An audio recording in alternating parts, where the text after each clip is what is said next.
Hola chicos, ¿cómo están? Bienvenidos a una nueva clase de radioterapia. Nuevamente nos volvemos a encontrar. Les quería comentar que les había dejado un pequeña tarea o taller de unas 10 preguntitas. No es complejo, es totalmente simple. Pretendo que lo hagan con palabras simples y palabras claves, para ver un poco el conocimiento que quedó plasmado de esas primeras clases, ¿sí? Posterior a eso, voy a armar unas preguntas, unos casos clínicos con un poco más adelante, una vez que hayamos dado o avanzado un poco más en todas las patologías, ¿sí? Así que más o menos cada 2 o 3 semanas iremos teniendo algún tipo de taller para que ustedes se vayan sacando las dudas y vayan viendo un poco la metodología, ¿sí? Pero nada, estamos acá en una nueva clase de radioterapia. Hoy en día continuamos con los capítulos de todo lo que tenga que ver con gastrointestinal, y en este caso hoy nos toca hablar de cáncer gástrico, ¿sí? Muy bien. Ubicación, función, creo que eso hasta ustedes deberían tenerlo un poco más claro que yo. ¿Dónde se encuentra? ¿En qué porción abdominal se encuentra? A qué nivel, cuáles son sus funciones. Acuérdense que tienen diferentes funciones el estómago, que a la vez también anatómicamente tiene varias porciones, no se olviden de eso. Y si ustedes van al libro o lo quieren leer del libro, van a encontrar en el libro o en artículos, ¿eh?, lo que se llama unión gastroesofágica guión gástrico, ¿sí? Desde el punto de vista de radioterapia, la unión gastroesofágica nosotros la vamos a incluir dentro de lo que es esófago. O sea, cuando yo hable de esófago, voy a hablar de la unión gastroesofágica, no en este momento justamente que estamos hablando de estómago.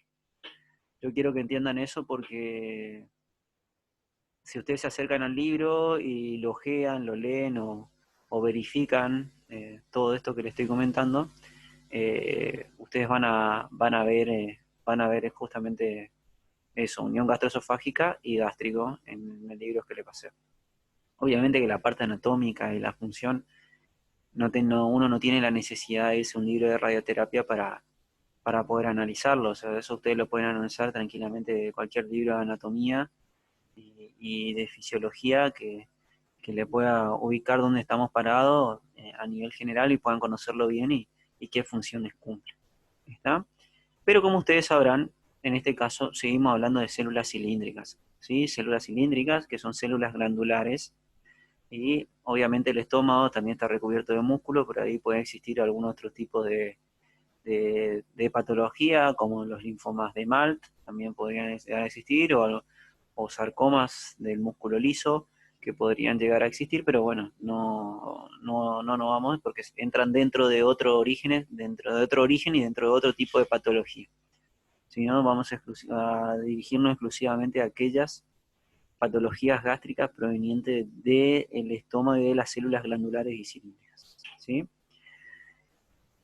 ¿Qué porcentaje de población, a quiénes afecta, qué características tienen con respecto a este tipo de tumor? Como ustedes sabrán o no, obviamente no forma parte de los tumores más frecuentes en nuestra sociedad, no así, por ejemplo, en Estados Unidos y Japón, que es uno de los tumores de más alto índice, tanto en hombres como mujeres, que debido al tipo de relación que tienen con los alimentos, ¿no? Debido a los alimentos que ellos consumen. Por eso ellos tienen, si van a trabajos científicos, la muestra de pacientes estudiados que ellos pueden tener son mucho mayores a las que tenemos nosotros. Por eso básicamente por ahí los trabajos o los protocolos son creados ahí, ¿sí? Eh, pero bueno, eso tiene que ver un poco con los factores de riesgo que ellos poseen y el tipo de población y la alimentación, ¿no? Perfecto. Entonces, cuando hablamos de factores de riesgo, ¿de qué hablamos? Volvemos a hablar de la dieta, volvemos a hablar de la dieta altas en grasa, bajas en fibras, de las sustancias carcinogénicas que se pueden llegar a consumir y generar algún tipo de lesión.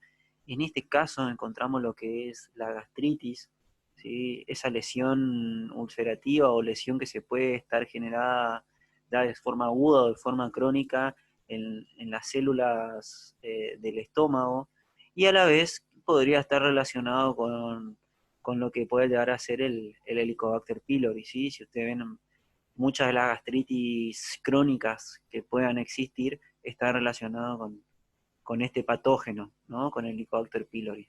Entonces uno también podría agregar como un factor de riesgo a este patógeno.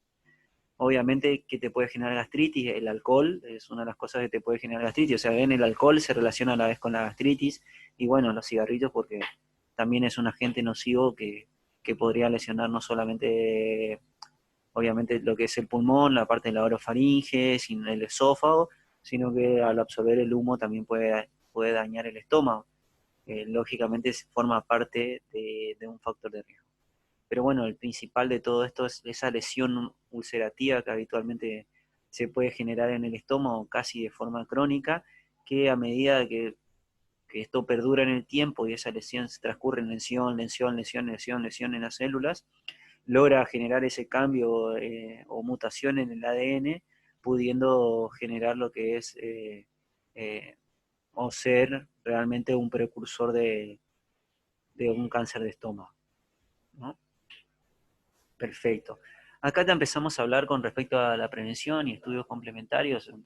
Quien entienda, le estoy tratando de dar las clases todas de la misma manera para que ustedes puedan ir siempre tomando los apuntes, sabiendo un poco de qué vamos a hablar, cómo vamos a hablar y de lo que vamos haciendo de forma rutinaria, tal vez no sea rutinaria, sino de forma más que nada ordenada, siempre de la misma manera. ¿Sí? Obviamente existen diversas formas de dar clases, pero bueno, esta realmente es la mía, entonces me gusta verlo de esa manera, porque de esa manera como yo estudio habitualmente a los pacientes, ¿no? Entonces, ¿qué pasa acá con la prevención, con los estudios complementarios? ¿Cómo llegan nuestros pacientes? ¿Cómo es la detección? Habitualmente estos pacientes, como ya les dije anteriormente, el factor de riesgo en el cual uno puede evaluar en la mayoría de nuestros pacientes son las alteraciones gastrointestinales, o sea, que esos pacientes que no toleran la comida, que tienen molestias, que tienen pérdida de peso de más de 10 kilos, esos pacientes habitualmente son pacientes adelgazados, que en el transcurso del tiempo se van sintiendo mal o no van pudiendo alimentarse, uno lo puede estudiar o venir ya con este tipo de patologías gástricas desde hace un tiempo, y eso en algún momento puede hacer que esto pueda llegar a generar el daño suficiente como para poder generar el tumor. Pero ¿qué hacemos? Nos estaríamos preguntando, o sea, ¿por qué viene este paciente? ¿Cómo lo estudiamos? ¿Qué hacemos? Viene un paciente con algún tipo de alteración gástrica, esas molestias, todo esto que yo le comenté, y lo primero que vamos a hacer es intentar saber qué pasa. ¿Y cómo lo sabemos qué pasa? Lo sabemos y ver qué pasa. ¿Cómo lo hacemos? De forma directa, y esa forma directa es intentar lo primero que uno habitualmente supone cuando va a un gastroenterólogo es tratar de que el gastroenterólogo lo vea de forma directa. Y ese estudio es una videoendoscopía alta. ¿Sí? Habitualmente en nuestros pacientes lo primero que se hace es una videoendoscopía alta, o sea, una veda. Con esa veda, ¿qué es lo que hace el gastroenterólogo? Visualiza la zona de la lesión, ya encontrada obviamente, y al visualizar la zona de esa lesión, lo que hace es tomar una muestra. Esa muestra es lo que nosotros le decimos punción biopsia. ¿Sí? Con esa punción biopsia, lógicamente el tipo de células que a nosotros nos va a dar es en la mayoría de nuestros tumores, ¿sí? De los tumores gástricos realmente que vamos a estudiar, como son tumores en los cuales predominan las células glandulares, va a ser en líneas generales un adenocarcinoma. ¿Sí? Para que ustedes entiendan eso, va a ser un adenocarcinoma. ¿Y qué hacemos posterior a esto, doctor? Y bueno, lo que deberíamos hacer posteriormente a todo esto es tratar de estadificarlo. ¿Sí? Entonces acá ya tenemos el estudio complementario, ya lo hicimos, ya sabemos cómo detectarlo. La prevención sería en tratar de detectar este tipo de patologías como la gastritis, hacer los tratamientos que dispone el gastroenterólogo habitualmente, si hay Helicobacter pylori, controlarse, y la mejor manera es siempre de forma directa, tratar de hacerse una videoendoscopía, y con esa videoendoscopía, obviamente siempre y cuando lo requiera, acá no hay régimen de una videoendoscopía, siempre y cuando el paciente lo requiera, es verlo de forma directa.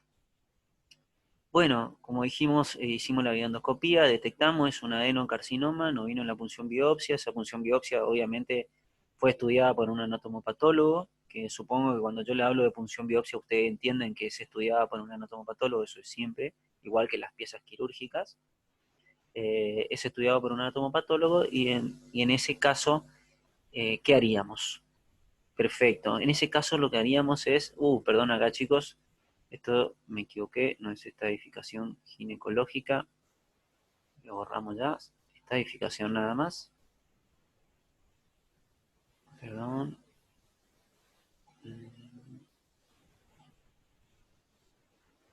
Ahí está, seguimos, perdón.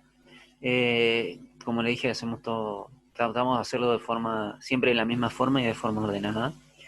Entonces, nos quedamos acá en evaluar qué pasó, cómo pasó, se hizo la videoendoscopía, la histología de nuestro tumor por punción biopsia sabemos que es un adenocarcinoma, en este caso obviamente no vamos a ir a operar de una como loco, de intentar sacarle de forma parcial o completa el estómago. Entonces lo que haríamos subsiguiente, haríamos una tomografía. ¿Sí? Con esa tomografía podríamos saber si existen ganglios, si no existen ganglios, si el tumor fue más allá o no, o si ese engrosamiento se encuentra simplemente en la pared del estómago, ya sea en el fundus, en cualquiera de las curvaturas, mayor, menor, en el antro, en el píloro, o donde se pueda encontrar el tumor. En base a donde se pueda encontrar el tumor, y en la mayoría de nuestros pacientes, este tipo de tumor, los tumores gástricos, son tumores quirúrgicos, ¿sí? Y para que un paciente realmente, o para que el paciente realmente le vaya bien, el paciente se debería operar. ¿Qué tipo de cirugía se harían acá? O sea, ¿cómo haríamos la cirugía? Habitualmente estas cirugías se llaman cirugías de Duke, eso lo saben los cirujanos mejor que yo. No voy a entrar en detalles de cómo debería ser la cirugía porque no soy cirujano, pero sabemos que son así. Y eso se debe más que nada al área en el cual, o la forma en la cual deberían ingresar y las áreas que ellos estudian cuando eh, hacen la cirugía y obviamente de dónde pueden retocar, hacer los ganglios, cómo unirla, absolutamente todo. Entonces, con esta cirugía, habitualmente lo que se hace o lo que se intenta hacer, en principio, es hacer una gastrectomía parcial. Con esa gastrectomía parcial, nosotros obviamente siempre dejando un margen sano, digamos, entre el tumor y el tejido. Y con esa gastrectomía parcial, posterior a eso, estaríamos estudiando la anatomía patológica de ese tumor realmente, ¿no? Aparte de la gastrectomía parcial, también existe lo que es gastrectomía total, eso también depende mucho ya del cirujano y de la ubicación del tumor, que es el otro tipo de cirugía en el cual es un poco menos utilizada porque siempre uno intenta hacer algo con respecto al estómago, algo de conservación de órganos debido a la función celular que cumple el estómago, ¿no? Retirar todas las células del estómago cuando tienen diversas funciones en la digestión es un poco complejo después para el paciente, entonces uno tiende más a hacer lo que es la gastrectomía parcial, ¿no? Con esa gastrectomía parcial, aparte de eso, o de la gastrectomía total, que son los dos tipos de cirugía, lo que se debería hacer es estudiar lógicamente los ganglios, ¿sí? Los ganglios de la curvatura mayor, los ganglios de la curvatura menor, el espacio gastrohepático, que habitualmente son las zonas de ganglionares o las zonas de recaídas en un cáncer gástrico, ¿sí? Perfecto. Ahí, bueno, ustedes ya conocerán el TNM, eso los dejo en sus manos. para que ustedes lo estudien y lo puedan evaluar. Eso va del TNM, va a depender obviamente del grado de infiltración del tumor en las diferentes barreras o células de la pared del estómago, ¿sí? Si va en la mucosa, si llega a la muscular, si atraviesa la grasa, si llega hasta la serosa. Y lo mismo con la cantidad de ganglios que se podrían llegar a secar, en los cuales pueden llegar a ser positivos o no. ¿Sí? Y M, eso no sé si creo que no le había explicado nunca, M significa metástasis, ¿sí? Metástasis a distancia. Habitualmente lo que uno estudia, ya el M habitualmente lo que hacemos es estudiarlo con la tomografía o haciendo cualquier otro tipo de estudio que pueda llegar a hacerse a distancia. Si uno lo evalúa habitualmente, ¿cómo estamos? Bueno chicos, seguimos, perdón que me quedé un poco ahí con no habíamos quedado el TNM dijimos que es el tamaño, los ganglios y las metástasis, eso significa TNM, ¿sí? Eso obviamente lo evalúan, eso ya está escrito, eso es una tabla que viene en base a cada tipo de tumor y bueno, en este caso nosotros nos basamos en el TNM y en los factores de riesgo de la anatomía patológica que nos puede decir a nosotros que debemos hacer qué tipo de tratamiento. En líneas generales, como yo le dije, en líneas generales le hablo porque no todos los pacientes son iguales y no todos los pacientes entran dentro de un protocolo. Hay obviamente pacientes que salen de los protocolos y pacientes especiales. La medicina es así, 2 más 2 no es 4. Y bueno, eso obviamente ustedes también lo sabrán porque en parte y en poco tiempo también van a estar dedicándose en parte a la medicina y formando parte de todo lo que es el complejo sistema de salud que poseemos, ¿no? Entonces, ¿a qué nos referimos con factores de riesgo? A esos factores que nos dice a nosotros que es una enfermedad que puede volver a aparecer o que puede dar metástasis a distancia. Cuando le digo puede volver a aparecer, hablo de tener una recaída locorregional.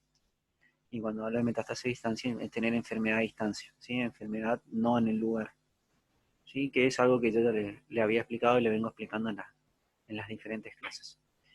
Eh, entonces, ¿en qué nos vamos a basar para poder hacer un tratamiento en este carácter adyuvante, ¿no es cierto? Le digo adyuvante porque en este caso siempre, si es adyuvante, un ayudante el pilar de la cirugía.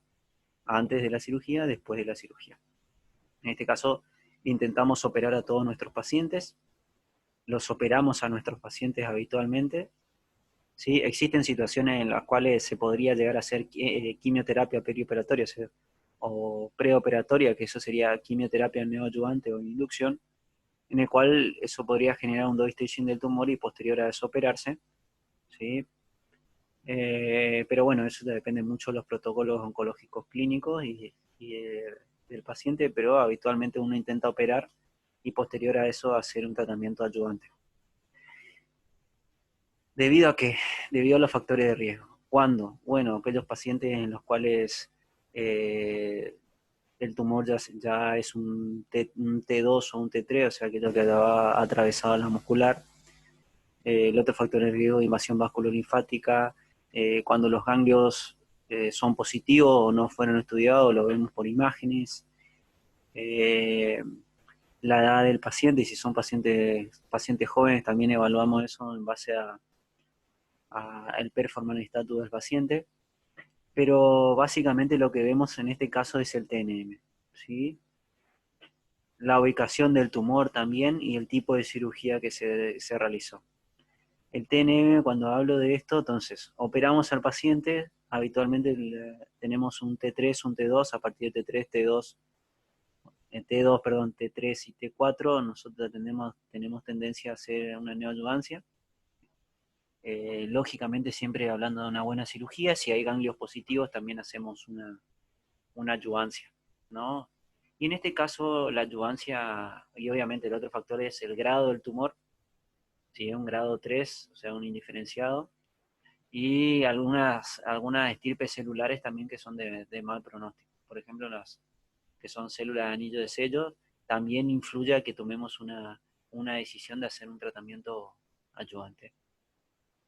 Pero bueno, más que nada para que le quede en la cabeza, son los pacientes con un T3, N positivo, IBL positivo, son los que irían, más que eso, obviamente, son los que irían a una adyuvancia. Con respecto a la adyuvancia, el protocolo se llama protocolo de McDonald's, ¿sí? De McDonald's. Es un protocolo en el cual se hace radioquimioterapia. Acá lo tenemos, segundos. Es un protocolo en el cual se hace radioquimioterapia y desde el punto de vista de la radioterapia, lo que nosotros vamos a delimitar, como le dije anteriormente, es un protocolo adyuvante, o sea que es después de la cirugía, lo que delimitaríamos es el lecho gástrico. El lecho gástrico podría componerse en el caso de una gastrectomía parcial, en lo que quedó, obviamente, del estómago, o si se hizo una gastrectomía total, en la zona donde estuvo el estómago. Y las áreas ganglionares es todo lo que completa la curvatura del estómago, el espacio gastropático, parte del retroperitoneo hasta las renales, ¿sí? O sea, recubriendo todo lo que es aorta y cava, hasta las renales, eso formaría parte de lo que es el área ganglionar del estómago. La dosis, en este caso utilizaríamos un protocolo estándar. El protocolo estándar, cuando me refiero a eso, utilizaríamos un fraccionamiento de 2 Gray y la dosis total iría entre los 46 a 50 Gray. Como el estómago está rodeado de lo que es intestino y también si ustedes van más abajo, o sea, está obviamente lo que es el espacio gastropático, o sea, tenemos el hígado, más abajo tenemos los riñones, el vaso, por ahí nuestra tendencia es tratar de hacer 46 Gray, habitualmente de a 2 Gray por día, ¿sí? En conjunto con la quimioterapia, en el cual ese nombre llevaría, se diría que es un protocolo de McDonald's. Eso es todo, chicos, espero que les haya servido. No hay mayores secretos con respecto a esto. Estudien, cualquier cosa me escriben y nos estamos viendo en la próxima clase. Hasta luego.